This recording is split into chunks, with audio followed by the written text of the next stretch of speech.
जय सदगुरु माता सुदीक्षा सविंदर हरदेव जी महाराज की जय। निरंकारी राजमाता गुरु बचन अवतार की जय। सासंगत हम सभी अपनी वृत्तियों को एकाग्र करें, अपने मन को इस प्रभु में लीन करें, क्योंकि ये समा कोई ऐसे ही नहीं आ गया कि एक समय हम इसको सोचने के लिए बैठ गए हैं। ये कोई इत्तेफाक नहीं है। ये एक ऐसा आयोजन है जो उन्हीं रूहों के लिए किया गया है जिनको तारने का कोई प्लान है, वरना बहुत सारी रूहें वापस 84 लाख में जाने के लिए फिर तैयार हैं। लेकिन जो इसको सोचकर, इसका एहसास करके इसमें समाने के लिए तैयार हैं, केवल वही रूह तारी जाएंगे। शरीरों का निर्माण इसीलिए किया गया है, वरना ताकत तो ये बहुत जबरदस्त है। ये खुद इतनी बड़ी पावर है, इसको जरूरत नहीं थी इन शरीरों की और कुछ निर्माण कराने की। ये खुद कर सकता था, लेकिन पता नहीं किसी कारण से इससे जुदा हो गए हम लोग। न जाने कौन सी गलती हुई, न जाने कौन सा अहंकार हमारे हिस्से में आया जो इसने हमें जुदा करा। और उसकी एक शर्त रखी कि जब तू मेरे जैसा सोचने लगेगा तो मैं वापस तुझे मिला लूंगा। अब हैरानी इस बात की है कि मैं फिर दोबारा भी गलती कर रहा हूं, और वो गलती ये है कि जैसे ही मुझे शरीर मिला मैं खुद को ये शरीर ही समझ कर बैठ गया। फिर दूसरा शरीर मिला तो मैं उसको नशल समझ के बैठ गया। फिर तीसरा, फिर चौथा। मैं ये भूल गया कि मेरा आवागमन का चक्कर है और मुझे शरीरों में पिरोया जा रहा है। जैसे जैसे मुझे शरीर दिया जाता है, मुझे चेक किया जाता है कि मेरा रिएक्शन क्या है। मुझे चेक किया जाता है कि मेरी नीयत क्या है इस शरीर के अंदर। लेकिन हैरानी की बात है कि मैं उस शरीर में रहकर शरीर समझ बैठा खुद को, और वैसा ही एक्टिंग करने लगा और उस एक्टिंग को हकीकत समझ बैठा। मैं रोने लगा, मैं हंसने लगा, मैं मायूस होने लगा, मैं खुश होने लगा, जबकि बात तो कहीं और थी कि शरीर में रहकर खुद को मेरे जैसा कर, मेरे जैसा सोच, मेरे जैसा स्वभाव बना, तब मैं तुझे वापस अपने अंदर मिलाऊंगा। तब तू कह पाएगा अहम ब्रह्मास्मि, मैं ही रब हूं। बड़ी हैरानी वाली बात है कि जब ये बात आती है कि अहम ब्रह्मास्मि, कि मैं ही रब हूं, तो ये शरीर बड़े हैरान होकर देखने लगते हैं कि मैं रब कैसे हो सकता हूं, मैं तो शरीर हूं। जिन शरीरों का ये पक्का निश्चय है कि वो शरीर हैं, वो हैरान हो सकते हैं, लेकिन जिनके अंदर ज्योत जगी है, जो जान गए हैं अपने स्वरूप को, वो हैरान नहीं होते, बल्कि इस मौके को कैश कर रहे होते हैं कि वाकई मैं शरीर नहीं हूं और मुझे कल मिलना है तुझसे। ये तो थोड़े टाइम का है, जब मैं शरीर में रहकर इसका निर्वाह कर रहा हूं, अपनी जिम्मेवारियां जो तूने मुझे दी हैं, जो तेरा एग्जाम चल रहा है, मैं उसको लिख रहा हूं, मैं पूरा कर रहा हूं, और रिजल्ट तेरे हाथ में है कि तू अपने साथ मिलाएगा या फिर किसी और जून में मिलाएगा। मेरा अहंकार मुझे बार बार कहता है कि तू एक शरीर है, और मेरी आत्मा कहती है नहीं, तू रब है। मैं कौन सी रेस में हूं? मैं किसको जिता रहा हूं? अपने शरीर को, अपने अहंकार को, या फिर अपनी आत्मा को कि तू रब है? यही लड़ाई है और यही अंतर्द्वंद है और यही भक्ति की पराकाष्ठा है कि जैसे जैसे मैं भक्ति में ऊंचा उठता जाता हूं, मैं रब बनता जाता हूं, और जैसे जैसे मैं दुनिया में ऊंचा उठता जाता हूं, मैं शरीर बनता जाता हूं। ये हकीकत है कि एक दिन शरीर ने खत्म हो जाना है। ये हकीकत है कि एक दिन शरीर ने खत्म हो जाना है, और जिसने खत्म नहीं होना वही आत्मा है। मैं किसके ऊपर काम कर रहा हूं, जो खत्म हो रहा है या जो खत्म नहीं होगा? मेरा काम चल कहां पर रहा है, मेरी सोचें कहां चल रही हैं? जो खत्म हो जाने वाली चीज है उस पर, या जो अमर है उस पर?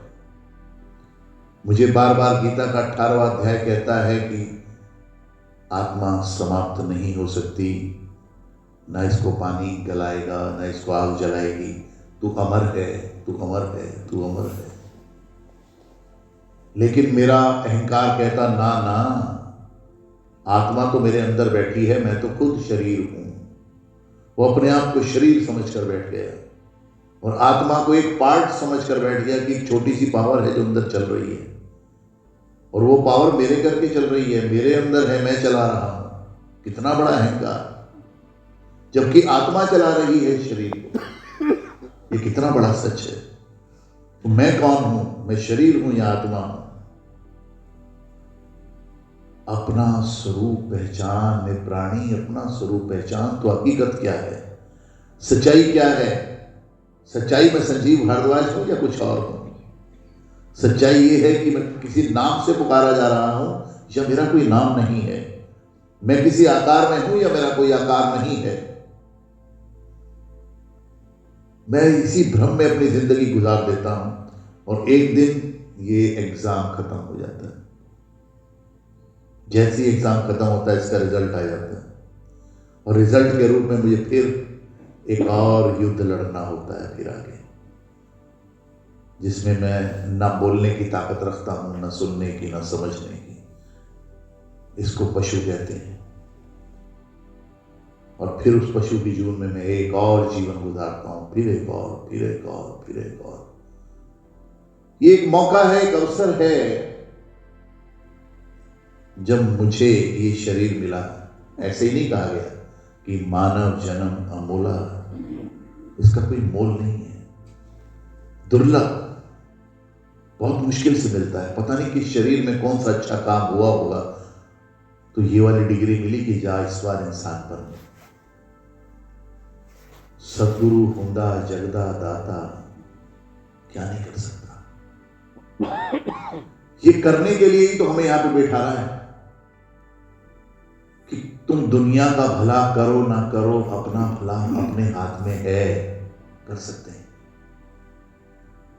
मैं दुनिया संवारने चला हूं और मैं खुद को नहीं देखता हूं कि मैं कहां पर खड़ा हूं। दुनिया का ठेकेदार बना हुआ, वो कैसे कर रहा है, उसे ऐसे करना चाहिए, वो क्यों कर रहा है, उसको वैसे करना चाहिए। मैं सही हूं, मैं जो कर रहा हूं। अरे तू खुद को तो देख, कितना सही है, अभी तक करा क्या है, कितना पवित्र हुआ है।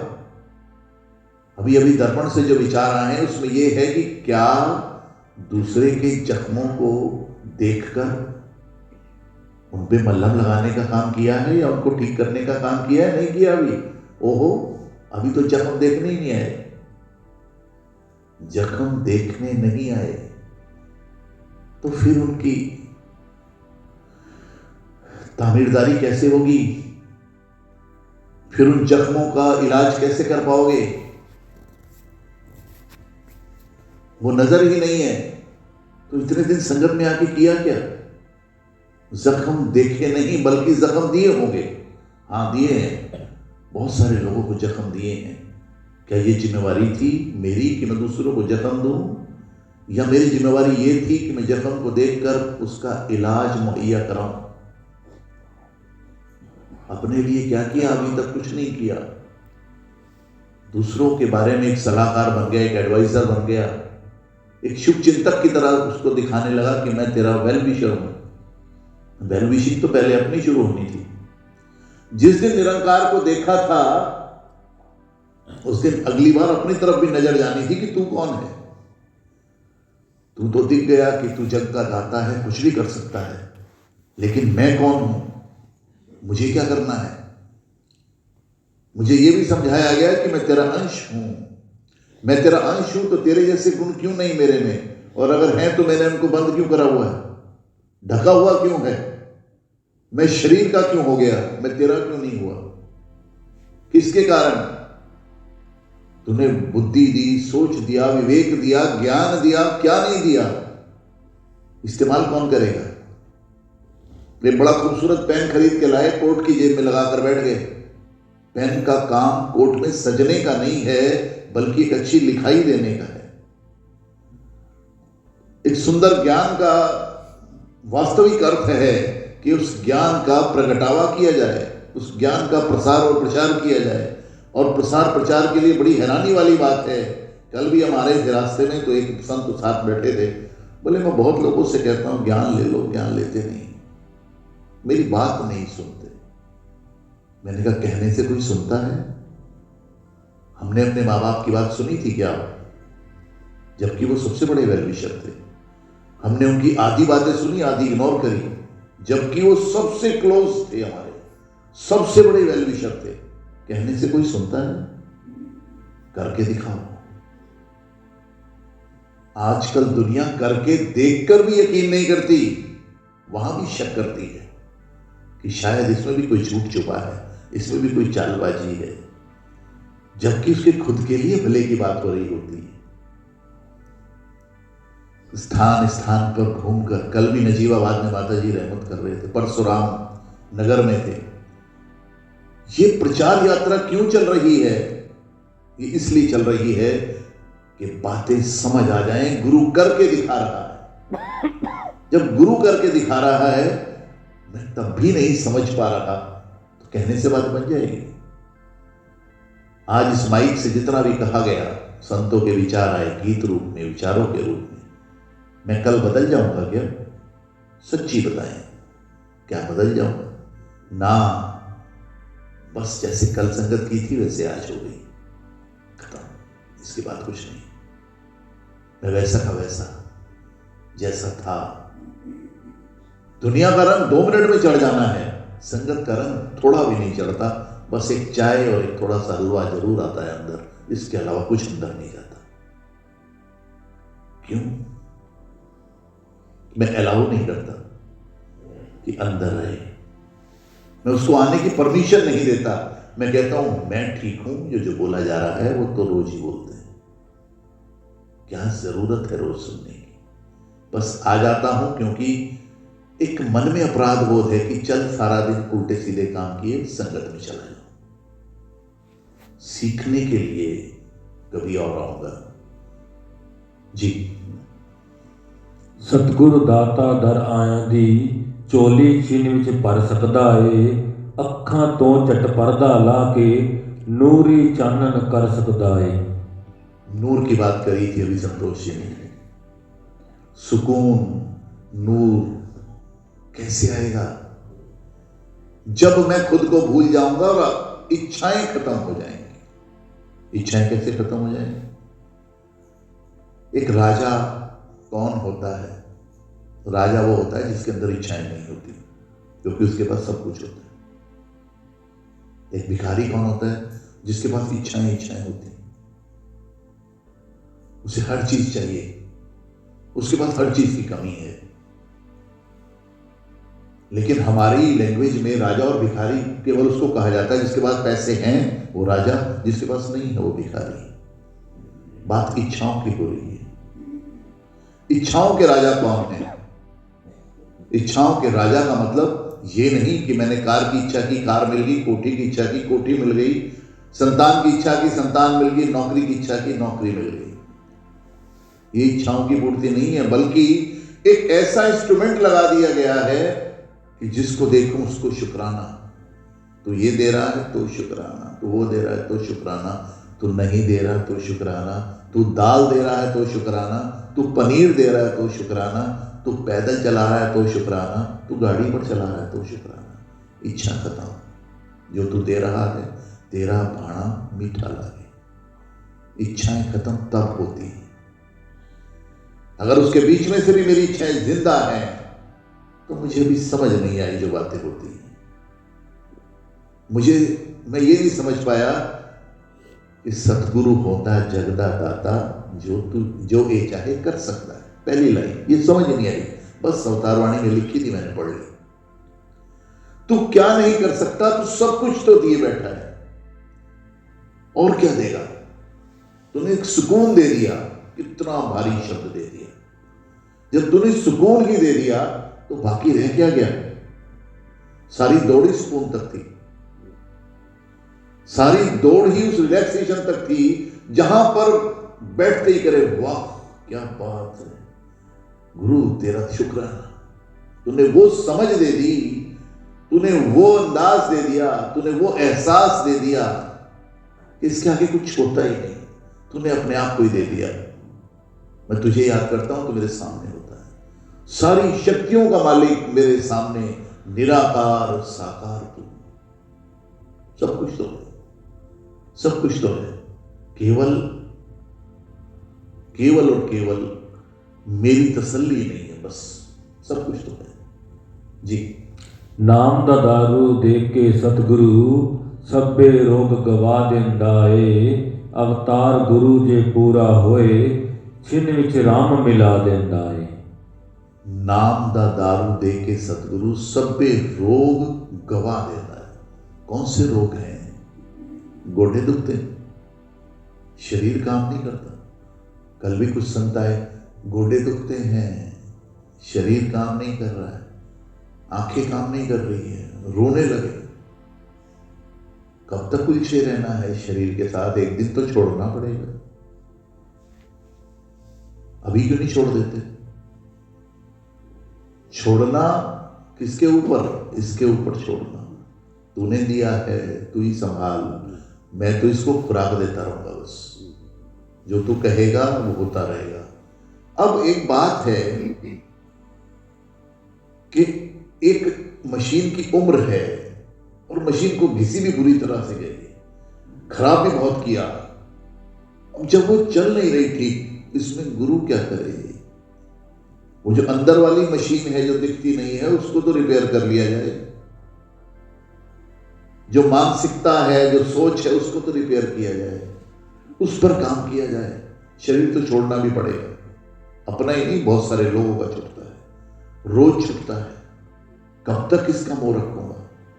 बिना शरीर का हो जाऊं ना, शरीर से बाहर निकल जाऊं ना।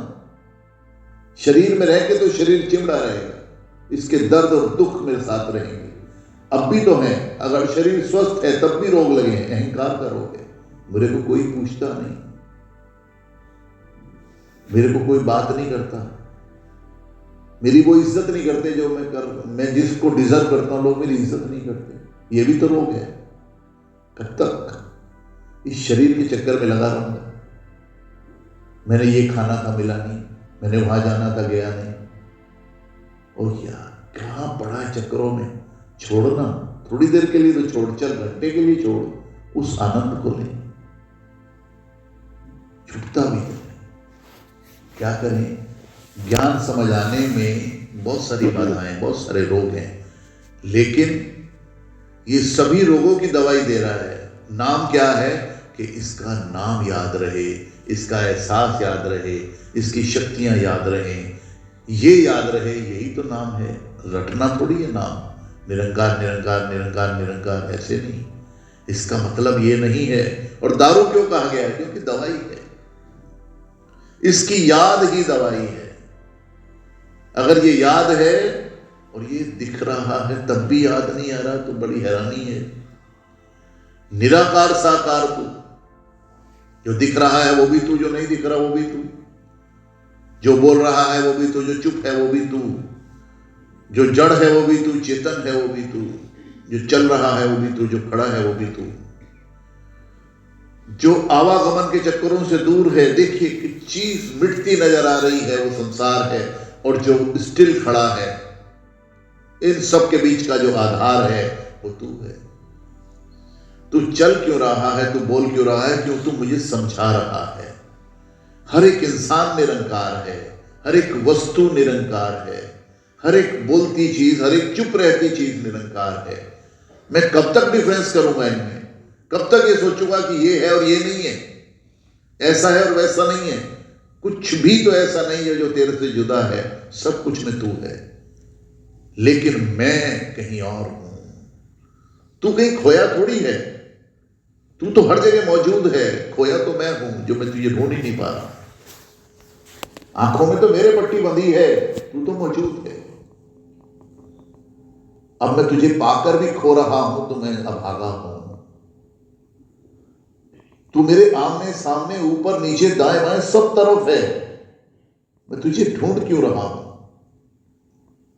मैं तुझ में समा क्यों नहीं जाता? मैं तेरे को अपने अंदर क्यों नहीं समा लेता? ये कौन करेगा? यही इसलिए तो शरीर दिया कि तू कुछ विवेक का इस्तेमाल कर, कुछ कर तो सही। लेकिन मैं करता नहीं, सिर्फ रोता हूं। रोने से ये हैरान होता है, पागल, सर्वोत्तम बनाया है, सभी प्राणियों से उत्तम बनाया है, फिर तो रोता है। फिर तो कोई इलाज ही नहीं। ज्ञान भी दिया, समझ भी दी, समझाया भी, विचारों में भी आया, गीतों में भी आया, कविताओं में भी आया, दर्पण में भी आया, अवतारवाणी में भी आया, फिर भी नहीं समझ पाया कब नींद टूटेगी, कितनी देर सोना है। और एक दिन ये पीरियड खत्म हो जाना है, एग्जाम खत्म, रिजल्ट क्लियर।